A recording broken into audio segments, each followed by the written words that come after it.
Today we're going to do a little bit of reviewing of quadratic functions from Algebra 1, starting with the vertex form of a quadratic function. Recall a quadratic function is a function with a degree of 2, and that means that the highest exponent on our variable is 2. I've got the parent function over here by our graph, y equals x squared. We've already reviewed these parent functions in our earlier lesson. The simplest quadratic function or parent function, there it is again, y equals x squared, graphs a curve called a parabola. Showing you that over here, the parent function would be at the origin. It goes up 1, over 1, over 1, up 1, 2, 3, because 2 squared is 4, over 1, up 1, 2, 3, 4, 5, because 3 squared is 9, and it does reflect. We'll review that some more in our next lesson as well.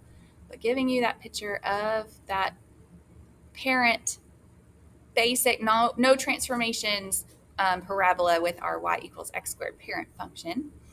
The vertex form of a quadratic function is f of x equals a times the quantity of x minus h squared plus k, where h and k are going to be my vertex. I do want to go ahead and point out, notice in our vertex form, it's minus h, but my vertex is going to be a positive h. So just thinking about our transformations, if it was minus 3, it moves to the right 3 or positive 3. So making those connections for you for the future. And that's why we love vertex form too. I can quickly pull out that h and k value to find those vertex values for our parabola. Recall changing those parameters in our parent function produces transformations in its graph. Part A, just as an example and a reminder, we have g of x equals negative 1/5 times the quantity of x plus 2 squared. So the squared giving us our parent shape, but we've had a reflection over the x-axis. We have had a vertical compression with the 1/5, and we've moved to the left. So our vertex is now here, and you can see it's been reflected and it's a little bit wider. I'm going to list those for us. We had a reflection, we had a vertical compression, and we went left 2.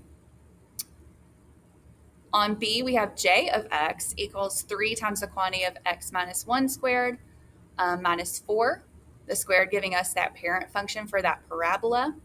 But we have had a vertical stretch. We have moved to the right 1 place and down 4. So you can see how that second graph there is to the right 1, down 4, and it's a lot skinnier for that vertical stretch. Let's talk about some key features of quadratic functions. As an example, I have f of x equals 2 times the quantity of x plus 1 squared minus 8.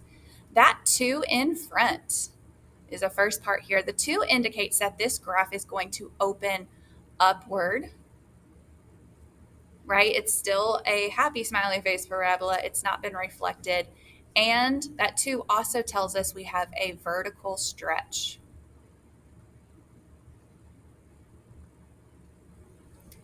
The equation for the axis of symmetry, let me do that in a separate color. So all of our parabolas are symmetric and therefore have an axis of symmetry. I'm going to label it over here.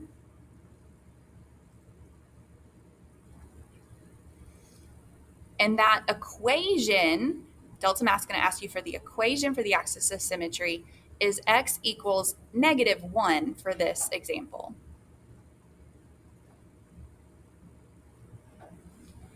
The vertex, we mentioned it a little bit ago, it is that minimum or maximum value. It is the turning point of our parabola. On this one, the vertex, the coordinates x, y would be negative 1, negative 8.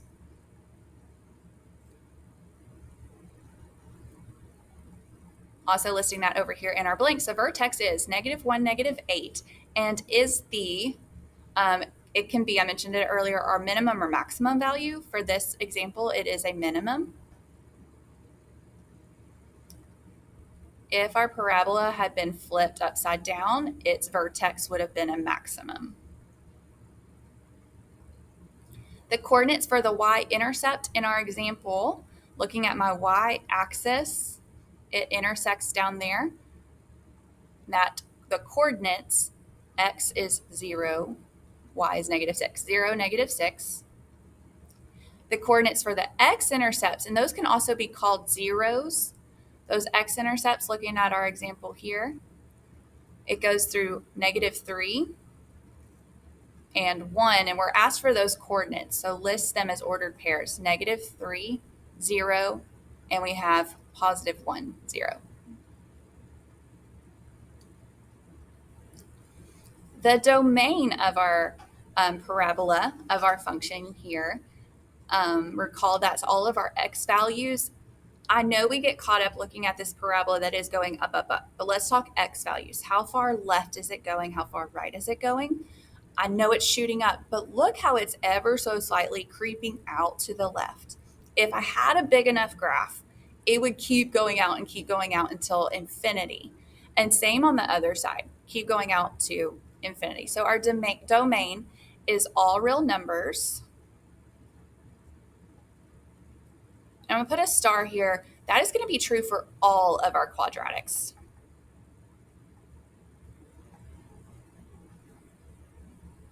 So anytime we have a parabola, it is going to creep out all the way to -infinity and +infinity. Even if I reflect it over, it's always going to be for the domain all real numbers.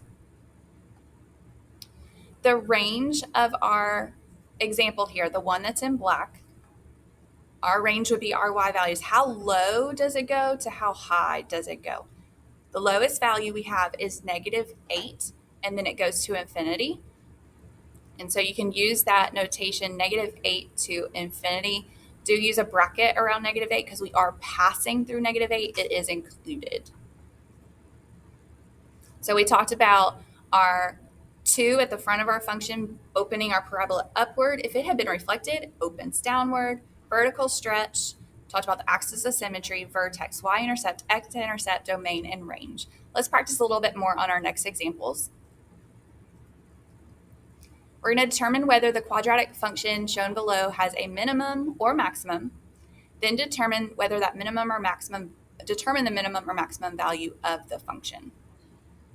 So for number 1, f of x equals a negative quantity of x plus 4 squared plus 3.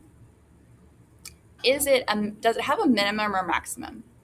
Look at the very front. We have a negative at the very front, which recall that takes our parabola and flips it upside down. So it's been reflected, and it would be opening downward. Therefore, that has a highest point or a maximum. What's the vertex for this? Recall we can look right inside there and pull out our vertex. The +4 has shifted this parabola to the left, so my x-coordinate is -4, and we're up 3, so the y-coordinate of the vertex is +3. I mentioned earlier how we would be switching that sign in that vertex for the x-coordinate. You see that? What is that minimum or maximum value?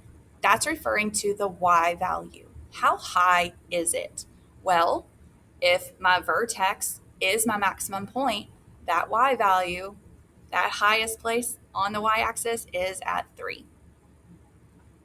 Trying number 2, f of x equals 2 times the quantity of x minus 5 squared plus 2. Looking at the very front, we've just got a nice, happy, +2. It has stretched it, but we're still opening upward.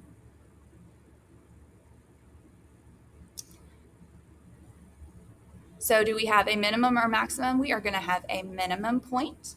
That vertex is +5, 2.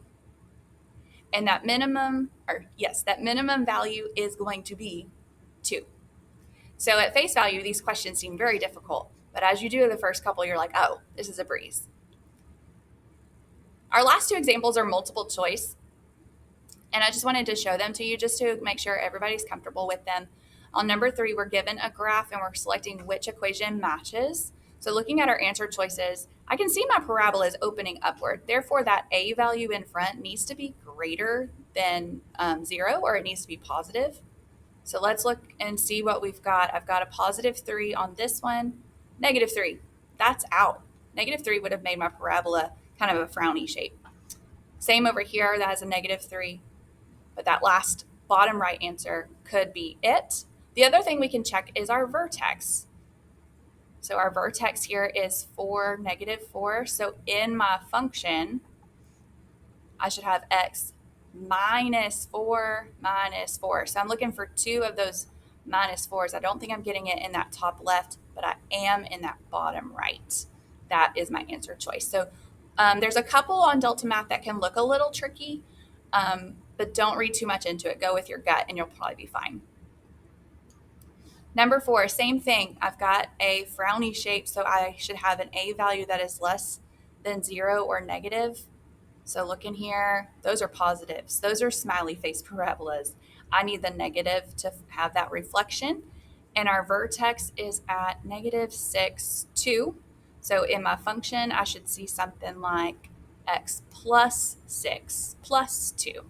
Should have opposite sign inside. So we already crossed out those on the left.